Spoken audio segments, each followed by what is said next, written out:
Hey guys! We're really getting to some long-awaited characters now, huh? Today we'll be doing the handsome and mysterious new student at Red Fountain. Helia has been asked for over and over and over since the beginning, and I'm so excited to finally draw him! So let's just get right to it. Just like in the original show, Helia is the grandson of Red Fountain's headmaster, Saladin. I honestly can't remember us ever really getting any meaningful interactions between the two of them, which is unfortunate. Though I feel like for some reason Helia honestly doesn't get that much screen time in general. In my rewrite, he doesn't know his grandfather super well since he grew up in Linfea, and Saladin lives at the school he runs. But he does always visit the rest of the family for holidays and special occasions, and he loves his daughter very much.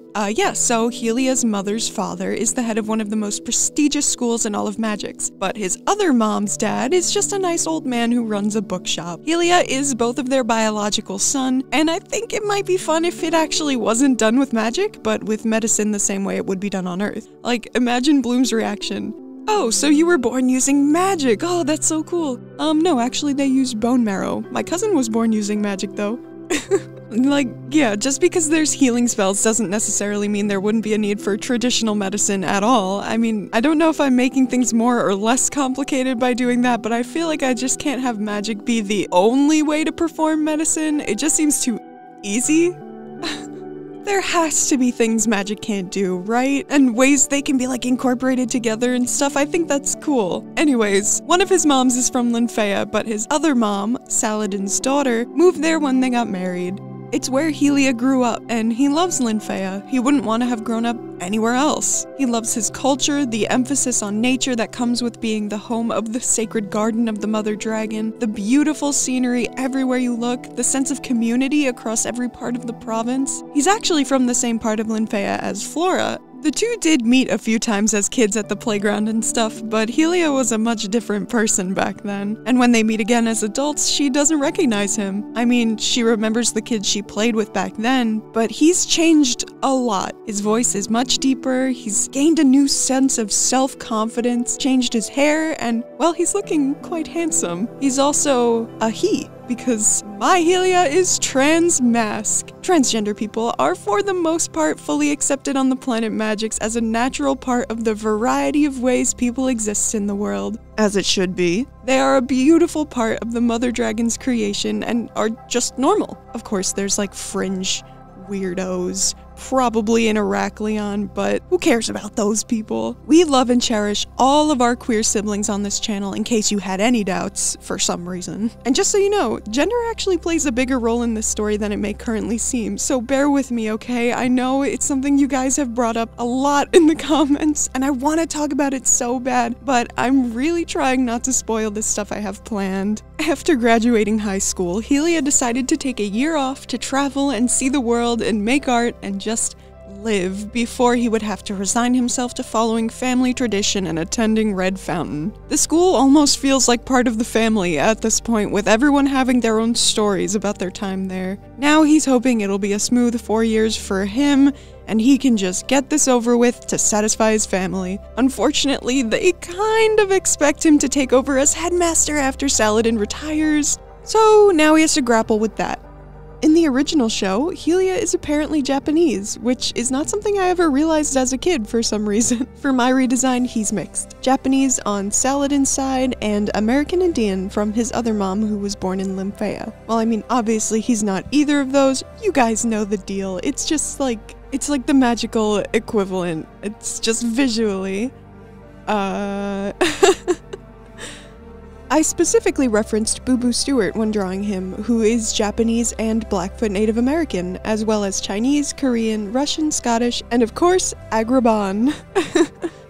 By the way, while I'm recording this, we just had our first snow in my part of New York. While I'm sitting here excited like a little kid, I know that winter can be a really hard time for people living on Native American reservations. So I'm gonna put some links down below of places you can donate to help. Thanks guys, love you! I obviously had to keep Helia's long hair. I made it a little thicker too, but I wanted to change his hairstyle. As iconic as the loose side ponytail is, I just didn't feel like it was fitting for my version of Helia. Also, like, I have long hair, and wearing loose ponytails is, like, for some reason very unpleasant for me, so maybe I'm biased. It's like a sensory thing. So instead, He has a half-up, half-down style, which I think emulates the casual effortlessness of the side pony while feeling a bit more put together. And he's got top surgery scars. I tried to think of some kind of way to make them like magical, but in the end I thought the classic stylization of them would be better. When Helia started at Red Fountain, he wasn't expecting his status as Saladin's grandson to really allow him any kind of special treatment, and honestly, he would prefer it that way. However, after his year off gallivanting, Saladin was eager to get Helia right into the swing of things. This means that even though he was a freshman and part of a totally different team, he still somehow ended up accompanying our team on their mission to Earth with the Winx as they chase after the Tricks on their latest bid for power. Not only will this be getting him out in the field right away, but Saladin also thinks that spending time alongside those who led the charge against Darkar will be a great learning experience for his grandson. So yeah, that's how I'm having Helia get incorporated into our main cast. He gets special treatment from his grandpa. I just want their family ties and relationships to actually matter in my rewrite. When the mission begins, Helia is pretty nervous around our guys. Even though he always knew he would be one eventually, he still feels out of place as a specialist, so all his attempts at small talk end up coming off as kind of strange at first. He doesn't mean to act so aloof and mysterious, he just tends to be a lot more of a listener when he's nervous. This is helpful on dates, not as helpful when you're working with a bunch of close-knit teen soldiers. Helia does like his original team, and even though they didn't actually get a lot of time to bond and train together, he considers them his friends, especially Diaspro. He knows like the basics of her history with Sky, but feels like he's got no right to judge someone for their complicated romantic past. During his time on Earth, he bonds a lot with our specialists in ways he was certainly not expecting since he doesn't consider them his team.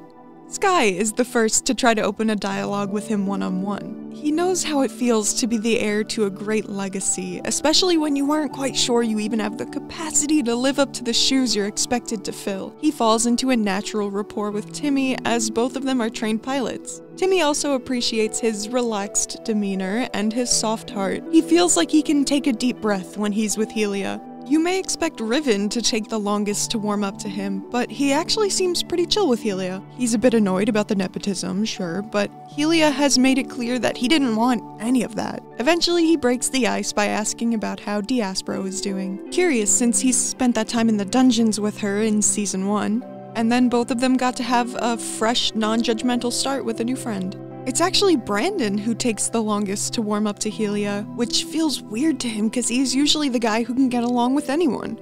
There's a couple of reasons for this. After everything the team went through last year, with Brandon being everyone's rock during the whole thing, maybe he's a bit worried about this cool new guy coming into the group.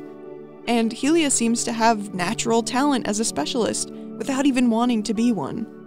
Brandon has always been the right-hand man to a prince. He's used to being in Sky's shadow. He gets his chance to shine on missions. Then here comes another guy born into a legacy that awards him status he hasn't earned, and poor Brandon just doesn't want to be outshined for once. After some time, he learns about Helia's past, beginning training at a young age and trying to live up to being a great warrior. And that there is something Brandon can relate to. But at least he wanted to train and to be a specialist. This whole time, Helia thinks Brandon is awesome, by the way. And eventually they do end up good friends as well, of course, both having a great sense of humor. Helia even ends up making friends with the other new guy, Naboo, who has a video coming up very soon. Before Naboo earns everyone's trust, Helia's tasked with babysitting him when Riven needs a break. And they bond over feeling like outsiders amongst all these people who've already experienced so much together. While on Earth, they also end up on the hunt for a fairy, the only one on the whole planet. And when they finally find her, she wants nothing to do with her fairiness, or their witch hunt, or their magic politics. Helia will play a significant part in her story, but maybe I'll save that for her video. For Helia's first outfit, I wanted him to be in something breezy and light. Having just come back from his wandering around the world and not yet really feeling the weight of the position he's in. Yeah, so he's the same age as the rest of the other specialists, even though he is a freshman, meaning that when the story starts, he's 19. In my last video, I accidentally said that Bloom and Diaspro are 16 in Season 1, and I just wanted to correct that and say they are actually 17. Sorry. So, in Season 2, when Dia starts at Red Fountain, she and Bloom are 18. Anyways, as always, I try to take inspiration from what they wear in the original, and Helia's introductory outfit is giving very much fantasy, very much Ren Fair elf. I kept the lace-up neck, but made the tunic short sleeves and just a bit shorter in general. No more weird string belt, but you'll see at the end reveal that I did add his weird string necklace because I do in fact love it. Wait a second. Is it a stringy necklace, or is it like a thick choker that they forgot to color in? Oof. His colors are pretty much the exact same as the original, but I changed the silhouette. His pants are a drop crotch jogger kind of thing with elastic cuffs at the bottom and a drawstring waist with little beads on the pulls. Probably handmade somewhere. Maybe by one of his moms even. And I gave him sandals. His original outfit just has like ugly plain sneakers, and that's just not right. I really am trying to give the guys personalized, unique looks, and I don't think this outfit would look right with sneakers. Oh, and I gave him bracelets that are also probably handmade somewhere. I really like Helia in jewelry, but as you guys know, I try to be sparing with the little details like that in the effort to be somewhat animation friendly. On his many adventures across the world, Helia has had his fair share of lovers. This rewrite is in fact meant for a young adult audience. It's been a while since I've mentioned that, so I am indeed implying that Helia has quite the body count. Good for him, of course. And as I have also mentioned before, Magix is a queer-friendly planet pretty much across the board. That being said, there still has to be like cultural hotspots and stuff, like the magic equivalents of San Francisco and Fire Island and Boston. Tell me in the comments what gay place you think Helia would like to visit. So, we know that Flora has kind of been watching from the sidelines as all of her friends have whirlwind romances up until now, and after her brief thing with Murda didn't really pan out, she's feeling a little romantically frustrated. And I'm sure her friends have noticed it at this point. I think it's sweet the way that her and Helia meet in the show, both of them feeling an instant spark, but too nervous to make the first move. And I would want them to still be the same in my version. The way he just smiles at her and lets go of that monster is so funny. Flora, are you alright? She's fine, Helia. Like, why did he do that? We don't need Aisha to break into his room though, don't worry. When the two of them meet again after many years, the Winx are just visiting Red Fountain. It's the start of the new school year and they're just kind of wandering campus when they come across Diaspro. And despite the shock they all feel at the sight of her, she introduces them to her new team. Flora didn't recognize him, but couldn't shake the feeling of familiarity. Something about his eyes, like she'd seen them in a dream or something. She found herself mesmerized by him. He seems so mysterious and deep.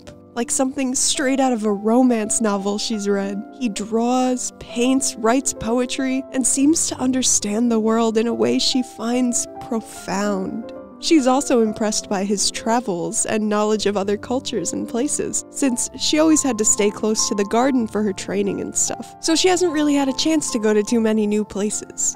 As for Helia, he's instantly smitten and suddenly finds himself very nervous around her. He considers himself to be great at flirting, and usually he is. He's funny, charming, sensitive, and social, but with all his past partners, the pressure had been off because he knew he was only passing through. Now here he was, feeling his heart skip a beat for someone from his neighboring school, for someone from his hometown. So at first when he's around her, he suddenly finds himself very nervous and totally clams up, which is what leads to everyone thinking he's the brooding, silent type, when in reality he's just trying to work up the nerve to start laying on the charm. He chickens out and just doesn't say anything. After their initial meeting, they catch brief glimpses of each other on occasion, but never really get a chance to speak again. Then weeks later, he's on this mission with this other team that he doesn't really know and a bunch of students from Althea, and she's there. And they have nothing but chances.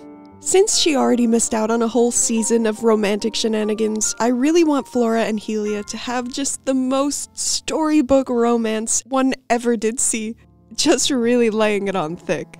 I think it works for them as characters as well, and for their dynamic, to start out as completely enraptured by each other from afar, to becoming a stable, passionate couple with a deep understanding of each other. I want their relationship to feel like it was written among the stars. There are obviously other couples at this point in the story, and I want them to all have their own kind of flavor to them, I guess. Like, Stella and Brandon are a beautiful couple that completes each other, but their dynamic is more playful and their love shines in just how much they trust each other. Meanwhile, Tekna and Timmy's love is more tender and gentle. They take care of each other and they need it. Sky and Bloom push each other to be better and grow. Musa and Riven are so star-crossed they can barely be in the same room sometimes. But Flora and Helia have that kind of love where the other person is just everything to you. For Helia's second outfit, I was at first really unsure what I was going to do. I wanted him to move away from the flowiness of the first outfit, now having been a specialist for a while and maybe starting to get a little more grounded, both mentally and within the group socially. However, he isn't a completely different person, so I didn't want to stray too far in the other direction since he's still a gentle guy at heart. So I moved the loose silhouette to his shirt instead of his pants. Another reason this outfit was sort of difficult to figure out was that I don't really like his original version of it. I mean, it's a fine outfit, maybe even a good outfit, but I just don't see how it fits Helia. Maybe because they were trying to fit in on Earth. That's why he and Sky cut their hair, right? Wow! But I don't think it suits him really. And as for his hair, I debated giving him bangs in season 2, thinking maybe I'll move his arc in a direction where he becomes a bit more gender non-conforming. But wow, you guys really hate the bangs. And I didn't want to do that to you. His outfit still needed to feel unique, more than just a t-shirt and jeans, you know? Like, he probably has a pretty diverse closet of different designs, so I thought maybe I'll take some inspiration from his Japanese side. Eventually, I landed on this sort of kimono-esque shirt that I saw some iterations of on Pinterest, with a long sleeve shirt underneath. I like how it allows for some of the relaxed feeling and comfort of his first outfit, while feeling like he's a bit more maybe dressed up as he starts taking being a specialist more seriously. Pairing it with the skinny jeans and skate sneakers brings it back down from feeling truly formal though, and I think the blue tones I landed on also help with the vibe overall. Even if my eternal avatar brain rot points at it and goes, "Water tribe, water tribe," I can't help it, I'm sorry. Hey, I got my eye on you. Water tribe.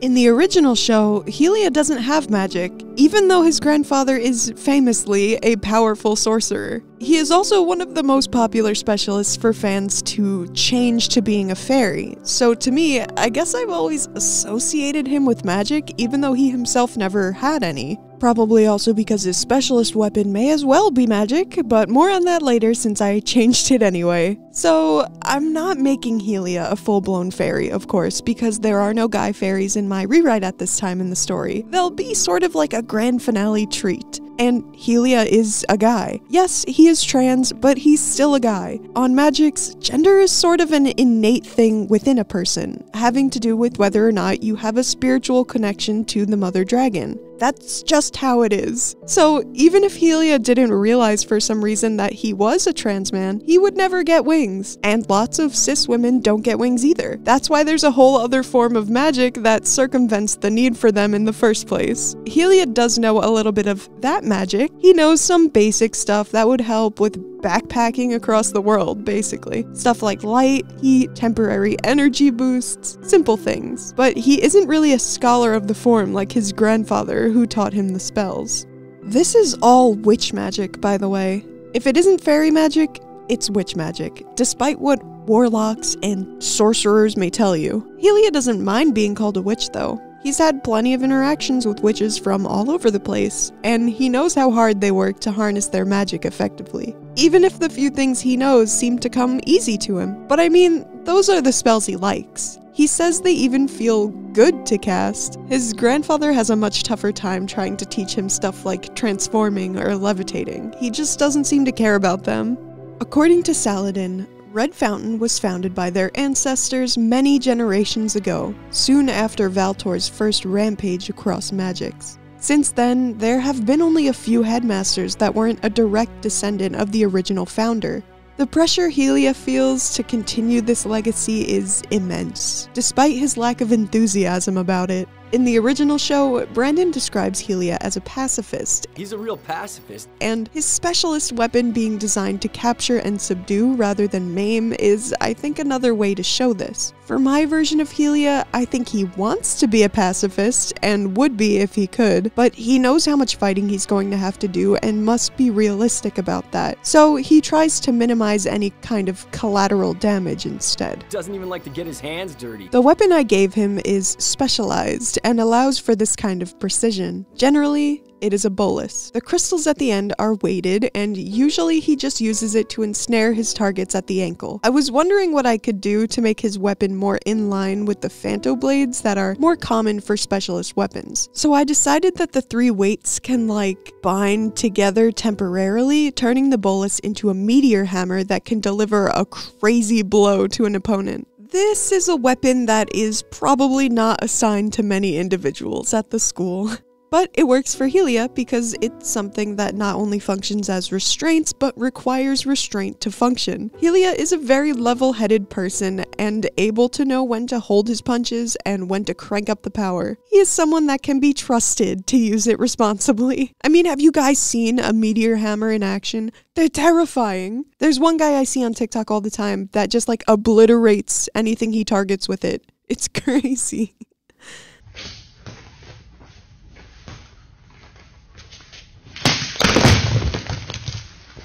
Oh, that hits like a truck. Helia's weapon always bothered me, but I get what they were going for. Something that felt effortless to complement the mystique they introduced him with. Something not meant for fighting. But to me, instead of feeling like a specialized weapon, it just seems like something every specialist should have. I feel like this is much more in line with the others. I did tie up his hair into a loose bun type style to keep it out of the way and show us more of those pretty gray eyes, but I like how it sort of mimics the shape of the looped up bolus rope. I figure he probably just ties it around himself when he's not using it, just lassos it and boop, puts it on as an accessory. And since he doesn't tie it up super tight, his hair, that front piece still slips out and gets in his face anyways. It reminds us of his laid-back character. He wears his light pin in the middle of his chest, representing balance and finding your center, and he will tell you this. I like my Helia a little bit pretentious every now and then. And you may notice that I accidentally made his light pin and Phanto weapon the same color as Timmy's. This is because his color in the original show is orange, and I am dumb, and forgot that I wanted to change it to yellow, so I will be changing that to yellow. I gave him gloves, better for not getting rope burn and stuff, and they match his boots. A smooth gray with minimal details, but still not the default ones provided by the school. He's trying to find the best in being a specialist, and is grateful for the friends he's made while there. He wouldn't have reconnected with Flora if not for his time at the school, but he still doesn't want this to be his life. In his ideal ending, he and Flora are living at the Sacred Garden with their future kids, taking vacations whenever they can and traveling the world together. There's so much he wants to show her, and so many new things he doesn't want to see without her. Oops, I accidentally made another really long video. I think the show underutilized Helia. He's so much fun and starts off with such a clear, unique character. I think as time went on, they didn't really know how to utilize him. A student at Red Fountain who doesn't want to be a specialist is an interesting concept.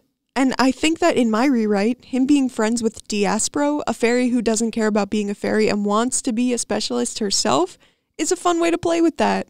I think they did more with it in the comics, but I'm not really sure because I haven't read the comics, sorry. But just let this man paint and write bad poetry. Okay, that's it for this one. I'll see you guys next time. Bye!